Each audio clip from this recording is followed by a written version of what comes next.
تقریباً 4,500 حدیثوں کا ذخیرہ ہے. سبحان اللہ. 4,500 حدیثوں کا. اور اس میں تقریباً 600 مباحث تفسیریہ اور اس میں 1100 افادات رضویہ جو ان کے تفردات ہیں. اس میں ایک حدیث انہوں نے کوٹ کی اور وہ بھی اس حدیث کے جتنے راویان ہیں روایت کرنے والے سب اہل بیت میں سے. سبحان اللہ. سبحان اللہ. سب اہل بیت میں سے. اور یہی سے میں اپنے سلسلے کلام کا آغاز کرتا ہوں. سب اہل بیت. حضرت امام علی رضا وہ روایت کرتے ہیں اپنے والد امام موسیٰ کاظم سے. وہ روایت کرتے ہیں اپنے والد امام جعفر صادق سے.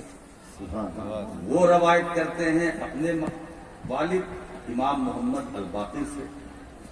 وہ روایت کرتے ہیں اپنے والد امام زین العابدین سے. وہ روایت کرتے ہیں اپنے والد امام حسین سے.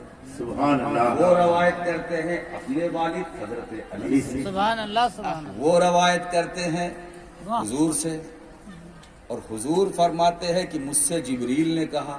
سبحان اللہ. سبحان اللہ. سبحان اللہ. مجھ سے جبریل نے کہا. کیا کہا؟ سمعت رب العزت. حضرت جبریل نے کہا میں نے اپنے رب سے سنا, رب العزت سے سنا. اب جبریل نے حضور سے کہا, حضور نے اس کو بیان کیا علی سے, مولا علی نے امام حسین سے, انہوں نے زین العابدین, انہوں نے امام محمد باقر, انہوں نے جعفر صادق. اب یہ نیچے سے تو میں سند پڑھ چکا ہوں, اب اوپر سے چلتا ہوں. انہوں نے جعفر صادق, انہوں نے امام موسیٰ کاظم, انہوں نے امام علی رضا. اس کے پیچھے جو پس منظر ہے وہ بھی میں آپ بیان کر دوں, جو امام اہل سنت نے وہ بھی بیان کیا. پس منظر یہ ہے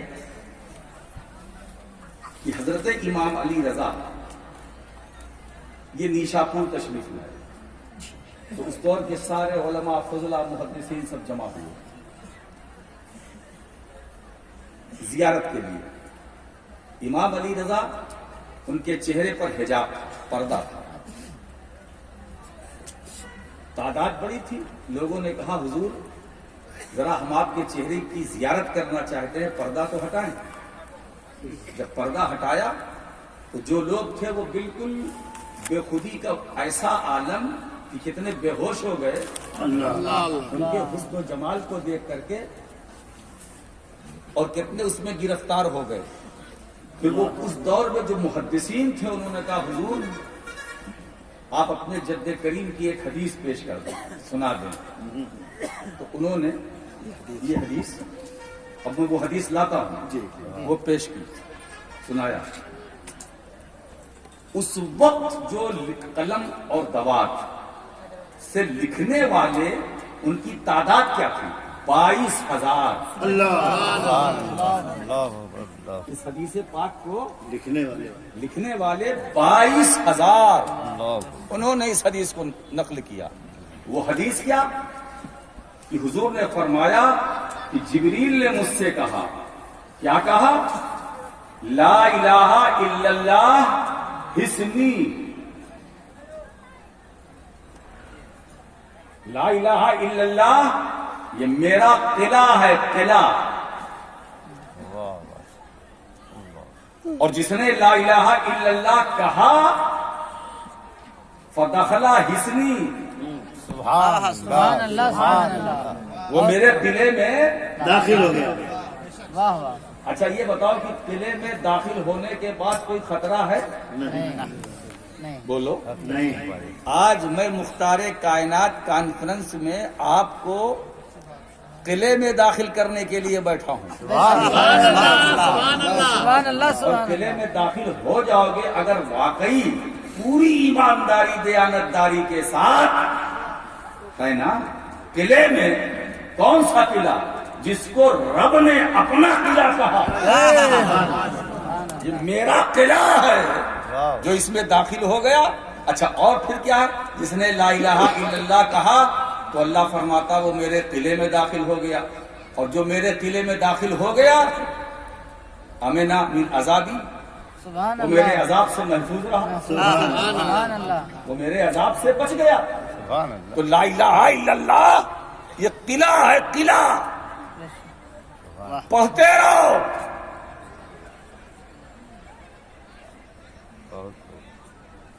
اللہ فرماتا ہے یہ جو تمہارا کلمہ ہے لا الہ الا اللہ یہ میرا قلعہ ہے,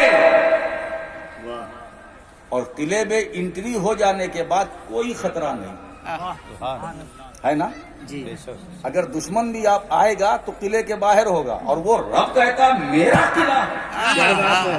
اگر کسی دنیا دار کا قلعہ ہو تو اس پر حملہ کیا جا سکتا ہے, مگر جو پروردگار کا قلعہ ہے بہت اچھے.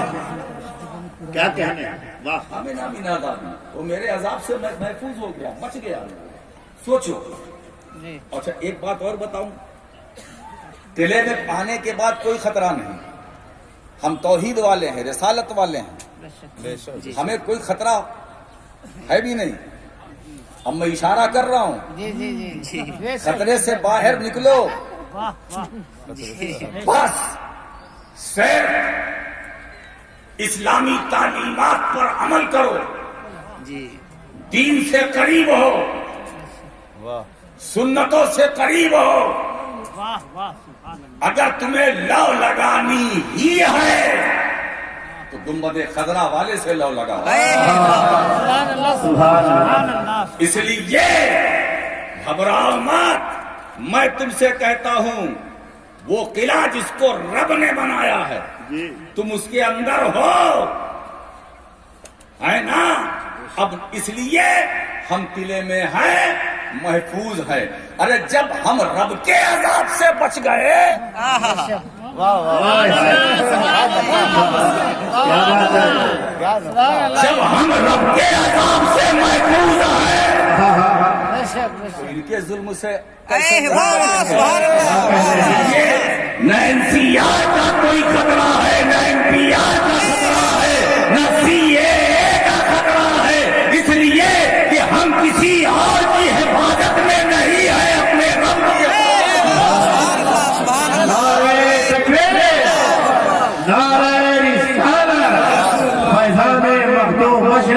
یہ حدیث چونکہ اہل بیت کا ذکر ہونے والا ہے, میں نے وہ حدیث یہاں سے شروع کی. اب یہاں ایک سب سے بڑی خاص بات ہے کہ سند پر تھوڑی سی گفتگو کر دوں. یہ سند پر کیا ہے, حضرت امام احمد بن حنبل فرماتے ہیں کہ جو حدیث ہے اس کی سند ہے, یہ سند اتنی مؤثر ہے کہ اگر اس سند کو پڑھ کر کے کسی پاگل پر دم کر دیا جائے تو اسے شفا مل جائے. اس سند کو پڑھ کر اگر کسی مجنون پر دم کر دیا جائے, کیا بات ہے. یہ امام علی رضا, موسیٰ کاظم, جعفر صادق, امام محمد الباقر زین العابدین, کیا بتائیں, ہر ایک فانوس ہے, جلوہ صرف ایک کا ہے, فانوس الگ الگ ہے مگر جلوہ ایک ہے, امام حسین مولا کائنات. کیا بات ہے, صرف یہ نام لے کر اگر کسی پاگل پر دم کر دو تو اسے شفا مل جائے, کہیں لے جانے کی ضرورت نہیں ہے. میں کہنا یہ چاہتا ہوں جب ان کے نام کا یہ اثر ہے کہ نام پڑھ کر دم کر دو تو پاگلوں کو شفا مل جائے, تو جب نام کا یہ عالم ہے پیارے تو ان کے مقام کا ہے نا. اب آئیے دیکھیے اس حدیث کو میں نے وہ اہل بیت ایک دم ہی خوبصورت تیار ہو گئی. وہ بتاؤ امت پر رسول کے کتنے احسانات ہیں, بولو, کیا اس کو شمار کر سکتے ہو؟ ہمارے پاس جو کچھ ہے نبی کی عطا, ہمیں جو ملا رسول سے, اور جو مل رہا ہے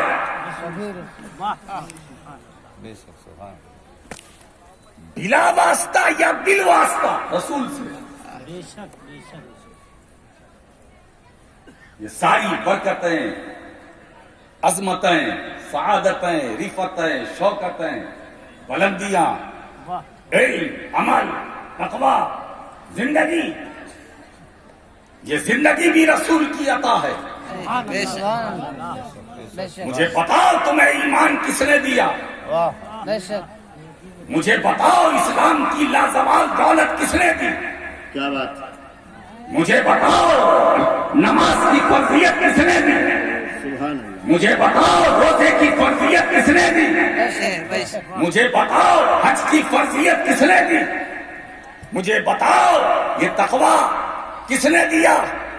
مجھے بتاؤ بندگی کا نور کس نے دیا؟ زندگی کا شعور کس نے دیا؟ مجھے بتاؤ جس زمین پر آپ بیٹھے ہیں یہ کس کا صدقہ ہے؟ جس آسمان کے نیچے آپ ہیں یہ کس کی بدولت ہے؟ مجھے بتاؤ ارے ہم جو کچھ کر رہے ہیں یہ مصطفیٰ کا احسان ہے۔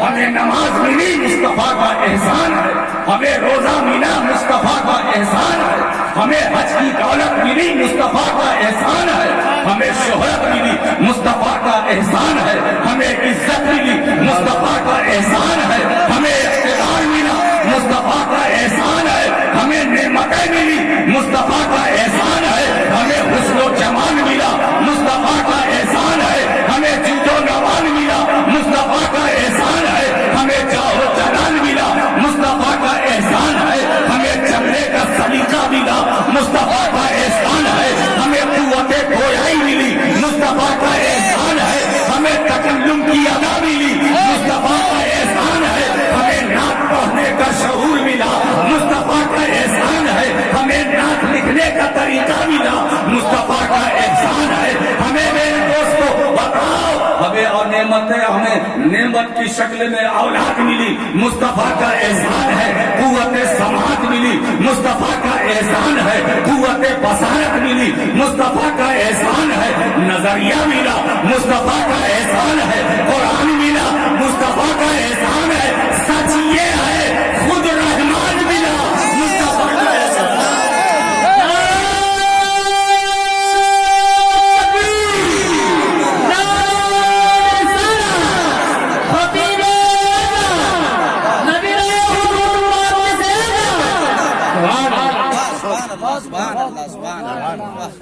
سرکار نہیں تھے کچھ نہیں تھا، انسانیت کھسک رہی تھی بلک رہی تھی، رسول آئے انسانیت کو پناہ ملی۔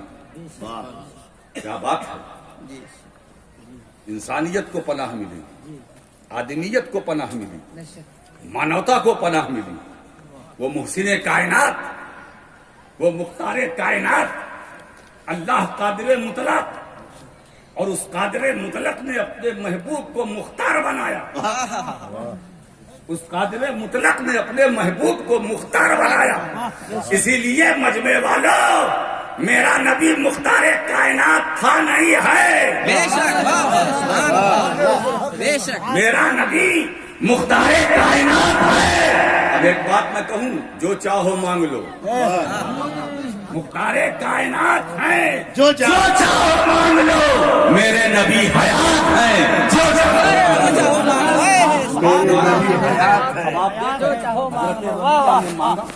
مانگا مانگا، حضور کے کہنے پر مانگا۔